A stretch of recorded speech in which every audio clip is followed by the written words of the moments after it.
বেড়া বকরি ছেড়ে দিয়ে লক্ষ্য রাখো, আমার নবী বেড়া বকরি দুম্বা ছেড়ে দিয়ে ঘুমায়া থাকে।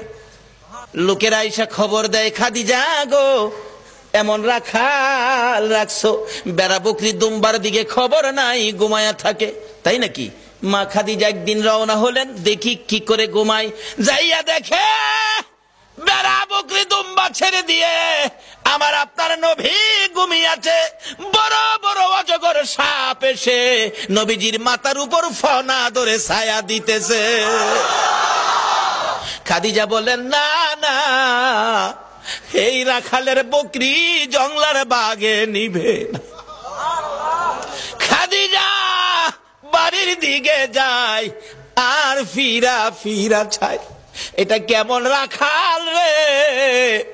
এই রাখাল তো সাধারণ কোনো মানুষ নয়। খাদিজা চিনে ফেলেছে। বেড়া বকরি দুম্বা নিয়ে বাড়িতে আসতে বলো আমার রাখালকে। আমার নবী দুপুর বেলায় বেড়া বকরি দুম্বা নিয়ে বাড়িতে রওনা হলে খাদিজা বাংলা রুমে বসে বসে দেখে, এটা কেমন রাখাল রে?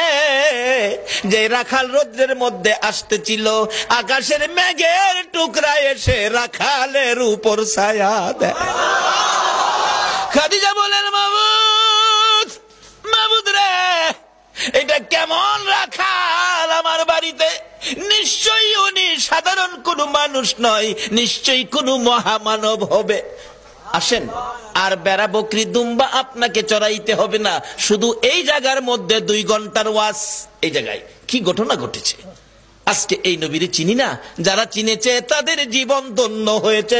বলুন খাদিজা, এই নবী চিনে জীবন ধন্য হয়েছে কিনা?